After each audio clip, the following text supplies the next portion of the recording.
mentioned today, sort of the first session of our 12-week, sort of our ECHO curriculum. And each cycle, as a review, we rotate some of the kind of the core topics and then bring in new rotating topics, each cycle. So this is sort of the first presentation, really kind of an overview, right? Opioid use disorder, treatment and its barriers. And Dr. Maley and I will be sort of teaming up and presenting this. I think I start things off, then Dr. Maley takes over, and then I'll kind of come back to it. As I begin, a couple of caveats, right? So we, of course, have to get all of our presentations approved and approved by the CME office and everything. And since we did that, right, which was not too long ago, but there have been some major changes. So, so I just right now just added a couple of sentences to it. Because I don't want to change the slides significantly from the approved, but I also wanted to just remind myself, because I would be remiss to not address those.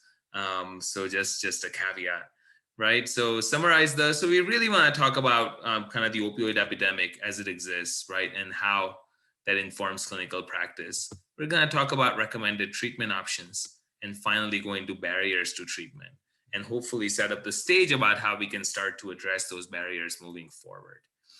So that's really the idea, for today's talk. Starting with epidemiology, so certainly opioid use disorder is an epidemic, right? As designated by all federal agencies, including the White House. And the opioid epidemic really hit us in waves, and this is something that's been talked about, right? And I remember sort of some of the first indications started coming out in the early 2000s, right?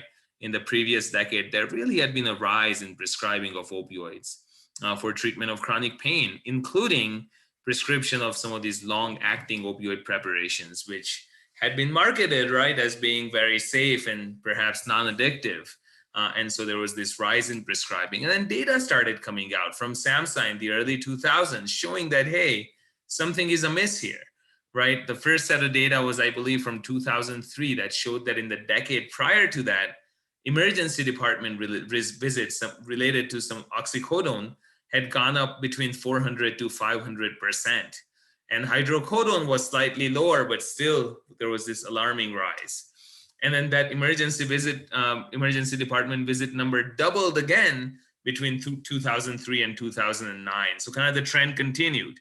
Right, and that's that purple line that we see, kind of really starting in the late 1990s, early 2000s, and really starting to plateau right around 2010, 2011. And as overdose mortalities mounted, as emergency department visits mounted, as we started seeing communities being devastated by this, laws started being passed, legislation, more efforts aimed at, training of physicians, of NPs, of PAs regarding responsible chronic pain management. And those efforts started to be placed, right? But unfortunately, one of the things that happened was, physicians, and other prescribers pulled back on prescribing the opioids, which is fine, but unfortunately, many times it happens suddenly, right? And often these patients who had chronically been on opioids suddenly found themselves without their prescription. And where did they turn? To the street.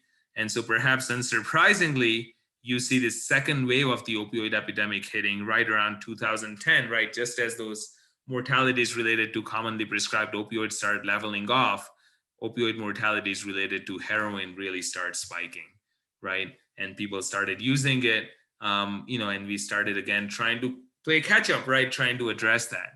And just as that started plateauing, we kind of started finding ourselves in the midst of sort of the third wave of the opioid epidemic, something that we're in the midst of now, right? Which is synthetic opioid overdose deaths, right? High potency synthetic opioids, namely illicitly manufactured fentanyl and its analogs. And those overdose mortalities have continued to rise around the nation and here in New Mexico.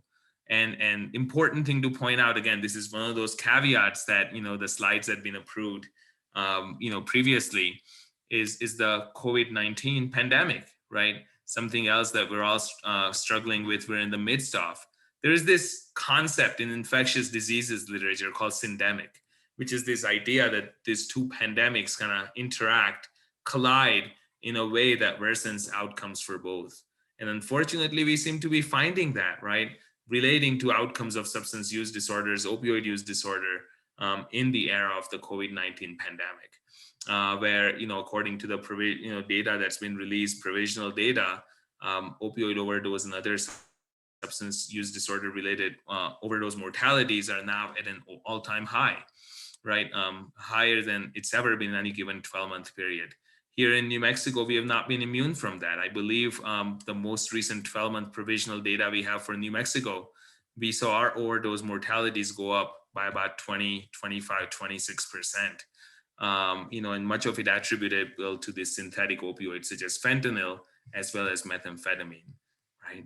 And some of the next few slides really just look at exactly that, right? COVID-19 and rising rates of mortalities.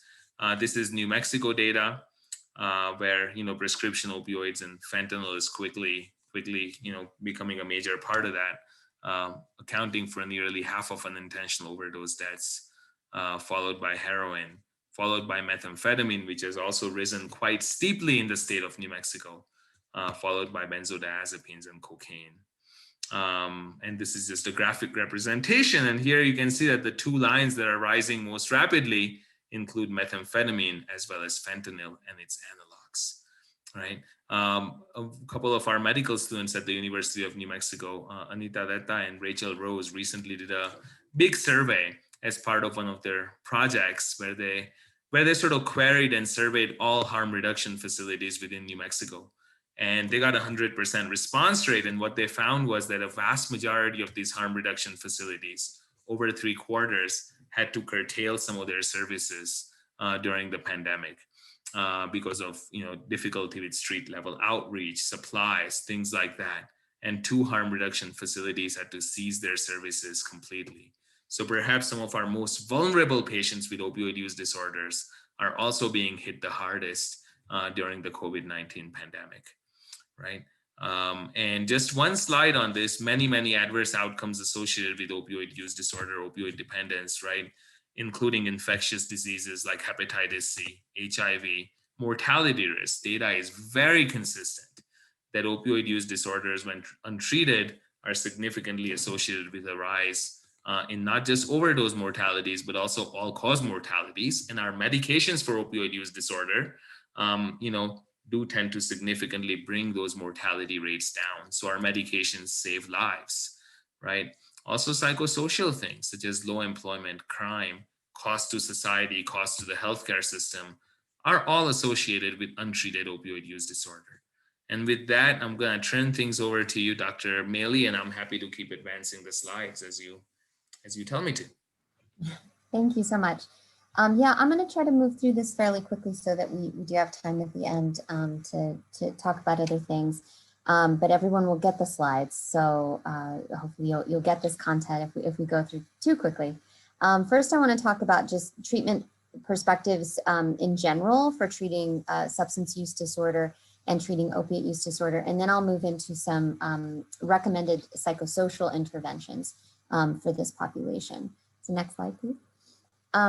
So yeah, you can kind of advance this. So it's important to think about the history in which we treat this condition, because this is not free from cultural influence. And unfortunately, substance use disorder is highly stigmatized still, and it has been for most of our American history and how we've dealt with this human condition.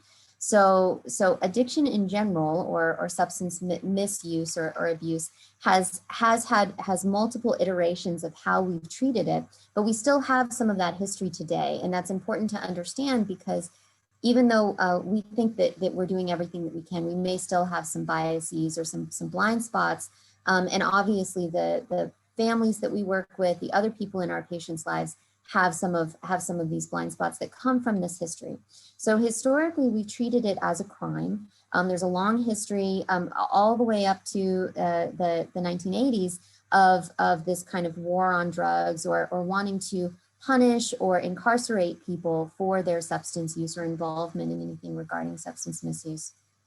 We've also viewed it as a moral problem or failing. And so there's a lot of misinformation out there that addiction, in fact, is a failure of willpower, or it is a hallmark of somebody with weak character or this addictive personality, which the science just does not support. That in fact, all human beings have the potential to develop addictive patterns, and that this isn't unique to specific types of individuals or specific swaths of society, and that willpower really has very little to do with people changing their behavior. But that viewpoint has been, has stuck with us, right? And we hear it a lot in our patients. I just need to try harder or work harder. We've also shifted into viewing it as a disease process, but I think that has simplified it when we looked at it as really just this cause and effect. I put drugs into my body and I develop a problem. So if I remove drugs from my body, I will no longer have that problem. It's not that straightforward. So our current state of looking at it is really seeing this as a complex, multifaceted condition, which means that when we treat these patients, we have to not just treat their physiology or how the brains have affected their body and their brain, but we also have to treat their psychology and the social environment that has evolved. So really looking at a holistic viewpoint to treat this complex condition. Next slide. Thank you. So understanding that in general, there's a biological component, a psychological component, and a sociological component. And to provide really effective substance use disorder treatment, we have to hit on all of these. Next slide. Because we know that there's a confluence of things that go into the development of addiction. We have, there's a heavy genetic correlation. It's upwards to 50 to 60% genetically correlated. So we know that's higher than a lot of cancers or a lot of other physical conditions that are not stigmatized. There is a heavy genetic piece. There's also a biological mechanisms that get turned on when the drug itself is administered, the type of drug, how it's administered, how often they use it. And then there's environmental components. So we know that there are certain populations that are more vulnerable because they don't have some of those stabilizing factors, either as part of their development or in their current life, that help them be less vulnerable to their biology or their genes, and then the mechanism that drugs can turn on. And then that all coalesces into what we now call addiction. So understanding that it really is the whole person and how these influence each other. Next. The other component that's important to understanding that we now know is we can't treat substance use disorder episodically. We really can't look at it as that sort of 48-day rehab cycle where we're really only treating people in their worst phase of the condition or when they've had a relapse. But we need to consider substance use disorder as a chronic condition, the same way that we treat, a heart disease or diabetes or asthma or things that stick around for a long time, and have levels of care available for patients across their lifespan and help them to focus on, instead of sobriety, on wellness and a high quality of life. Because we know that patients that truly have meaning and engagement in their community, in their family systems, those are the ones that can prevent relapse the most effective, that they can handle stress most effectively, right? So thinking about not that focus on sobriety as much as helping people make meaning and connection for that overall wellness perspective. Next slide.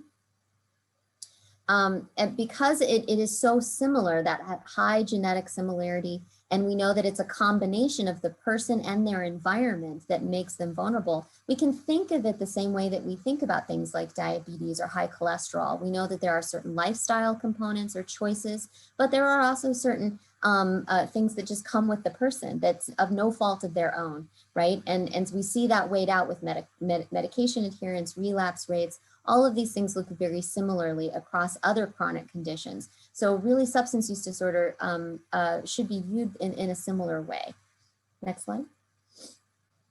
And so here's a data that comes from NIDA, which actually shows you that people who struggle with substance use disorder have are slightly better than people with hypertension and asthma in terms of their relapse rates. So they fall along that same continuum. And so having that chronic care perspective is really important to treating this population. Next slide. And then the other important variable with treating them in general is understanding the role that stigma plays in recovery.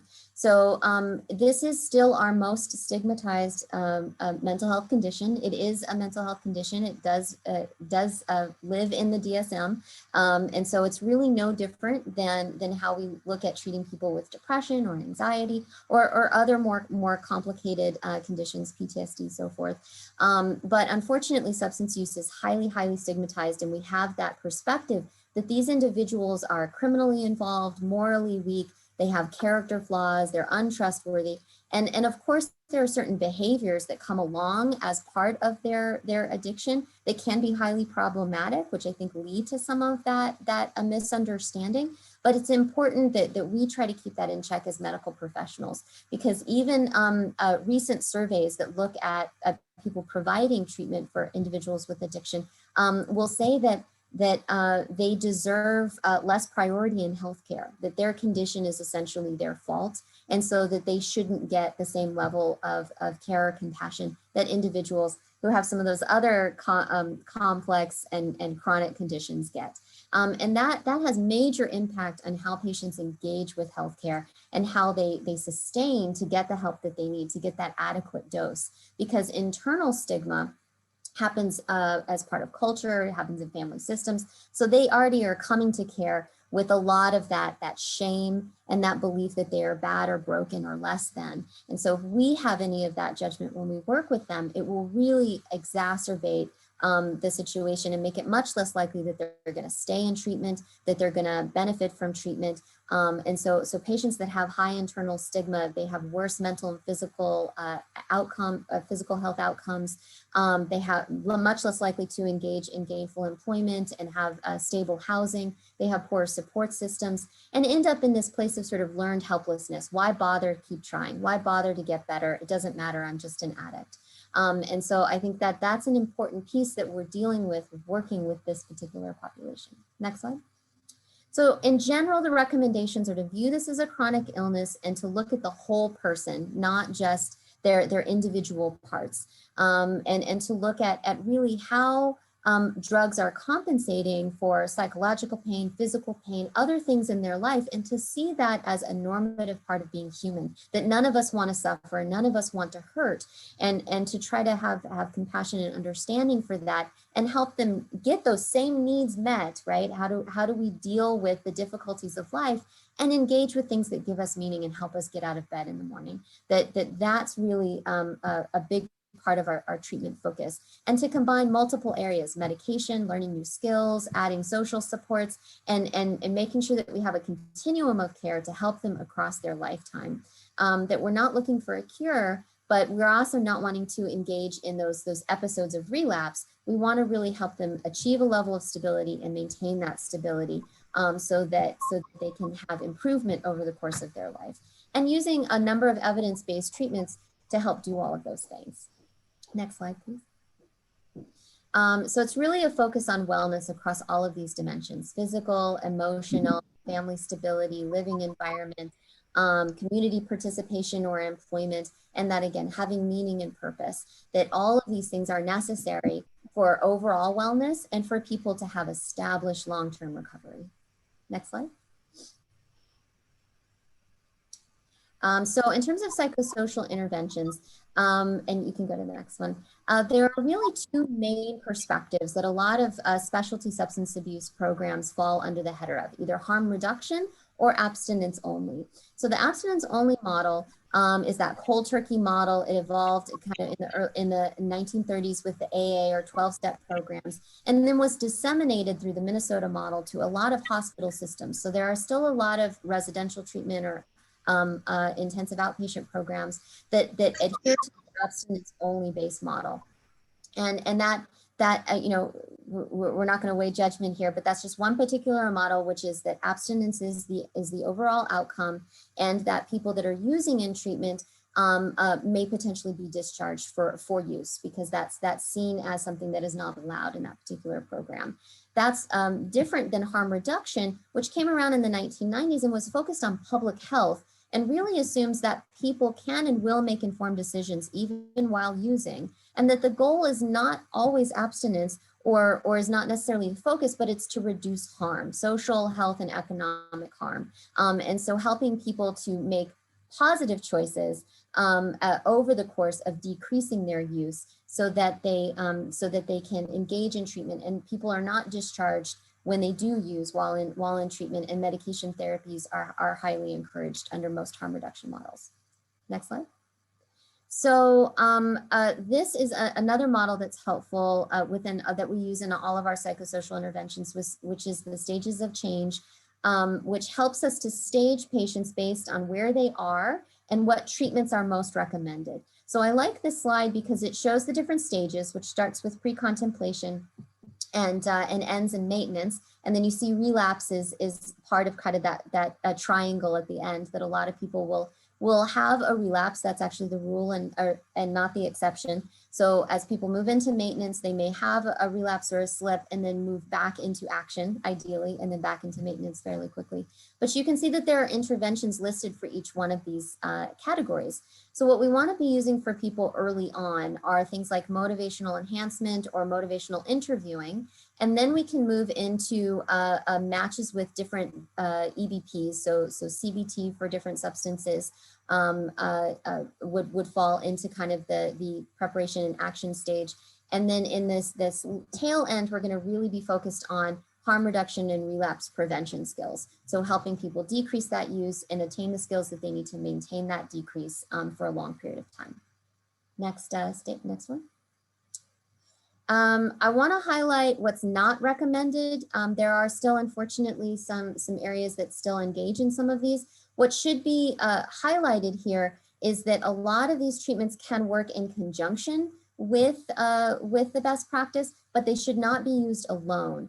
And what's particularly important to highlight is we should never really use confrontational approaches for this population because of that internal stigma and the likelihood that we will keep people from accessing care. We should also not focus, especially early on in care, with unstructured or psychodynamic, psychoanalytic things that are really, they lack a level of transparency, they lack a level of skill building. That's really hard for patients to engage in early on, and so that's not recommended for this population. Next slide. What is recommended are, and again, based on that stage of change model, motivational interviewing and enhancement therapy. There are various different interventions with cognitive behavioral therapy, both individual and group, that have a start with a harm reduction and then move into relapse prevention skills. Contingency management is an add-on that looks at behavioral contingencies and motivational incentives that can be tacked onto any treatment as usual. Community reinforcement approach, individual and group, has really good evidence to support it. There are 12-step facilitation programs and peer support programs that have some good evidence to support. And then one thing that we don't give enough lip service to, which has really good evidence, is family therapy and couples therapy. And that really should be some of the primary interventions, especially for our adolescent patients that are sort of in that prevention mode. So really understanding that people don't use in a vacuum, that they have social systems, and that if we can help to shift that social system, we can actually help the individual much more effectively than using individual intervention only. Okay. Great, thank you, Dr. Maley. And I'll kind of go into medication-assisted interventions, or, we are often now calling them medication-based treatments, or simply medications for opioid use disorders, right? And I think according to the National Academy of Sciences, right, it is the standard of care for us to provide treatment with one of our 3 FDA-approved medications for opioid use disorders. And we go into a lot more detail about this as we move through our modules over the next several weeks. But as an overview, we have methadone, which is an agonist medication, buprenorphine in all of its forms, which is a partial agonist, and which is really what this echo clinic primarily focuses on. And naltrexone, available orally and injectably as an antagonist medication. A little timeline of buprenorphine. So methadone is highly effective, but because per federal law, it's tightly regulated, it's tightly licensed. And there were studies coming out in the 90s that were showing that that only about 15% of patients with opioid use disorders in the United States were able to access treatment. And that's really when scientists turned to buprenorphine, which had been used in Europe for far longer and had a much more favorable safety profile, right? But legislation stood in the way, right? That said that methadone, for example, can only be dispensed from an opioid treatment program. So it literally took an act of Congress, the Drug Abuse Treatment Act, the DATA, which is commonly called DATA or DATA 2000, which made possible office-based prescribing of specific opioids. They were Schedule 3 and approved by the FDA for treatment of opioid use disorders. And that sort of coincided with the FDA approving buprenorphine as a Schedule 3 medication specifically for the treatment of opioid use disorders, right? And according to data, it was at that point physicians only, MDs and DOs, and they needed 8 hours of training or a specialty like a fellowship in addiction medicine or addiction psychiatry before being able to prescribe buprenorphine, right? The data said that, in the first year, a physician, once they've completed their certification, can treat up to 30 patients at once, and after that apply and go up to 100. But barriers to treatment remained. So next came the CARA Act in 2016, which did a couple of things. One is that, and I think most importantly, it allowed nurse practitioners and physician assistants to also become waiver to prescribe buprenorphine, albeit after a 24-hour training. And it raised that patient limit from 100 up to 275. More recently, a couple of years later, the Support Act was passed, which extended the prescribing beyond NPs, PAs, MDs, and DOs, including clinical nurse specialists, nurse midwives, and nurse anesthetists, right? So that happened. And then most recently, again, this is a slide I've just put in a few bullets because I don't want to change the presentation significantly for CME purposes, but I would be remiss not to mention it, right? That just on April 27th, just a couple of weeks ago, HHS put out an order that went into effect on April the 28th. So now it's been in effect for just over 1 week, right? And what it says, the new HHS order signed by Secretary Becerra, says that, in order to prescribe buprenorphine, a waiver, buprenorphine waiver or an X waiver is still needed, because to eliminate that, it would actually require an act of Congress, legislation. And there are such legislations federally, that are in the process, but who knows when that will play out.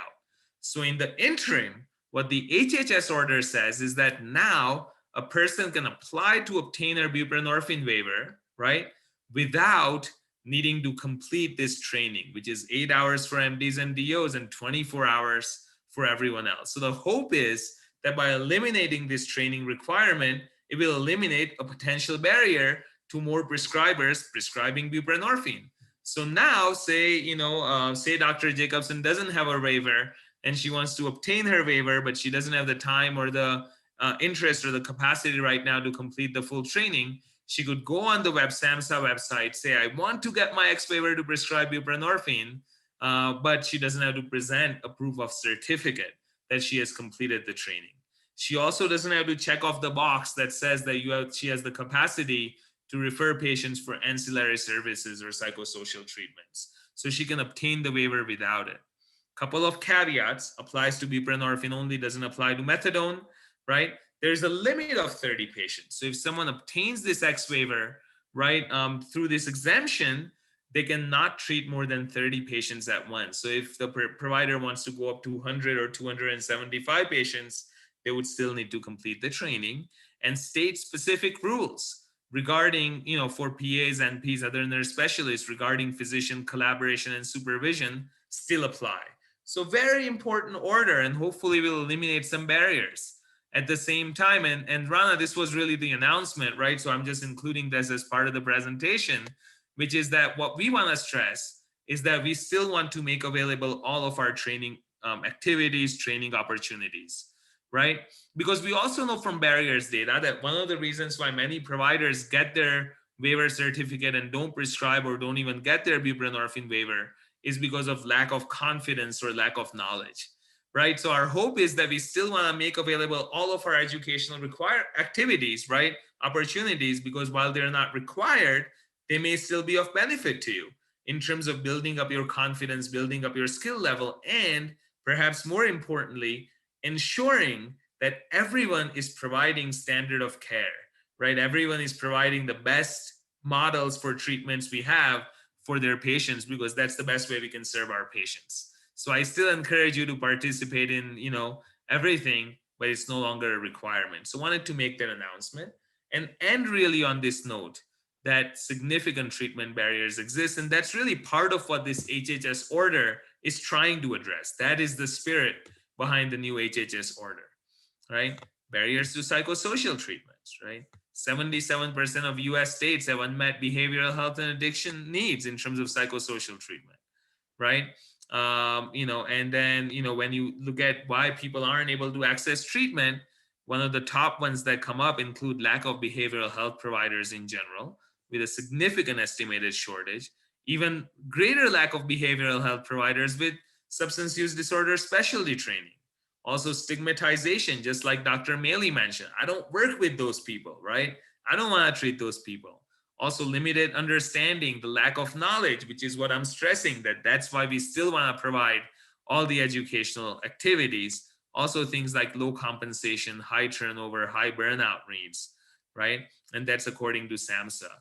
Right, so some of these barriers still exist. SAMHSA is really need to build up the workforce, make sure we're providing all the appropriate trainings, increase the number of peer support specialists, right? And really track outcomes and workforce needs. Methadone has its own treatment barriers, right? It's out of the medical mainstream, can only be dispensed from a opioid treatment program. There's often the stigma, there's location of clinics, right? As well as requirements for near daily dosing at the onset of treatment.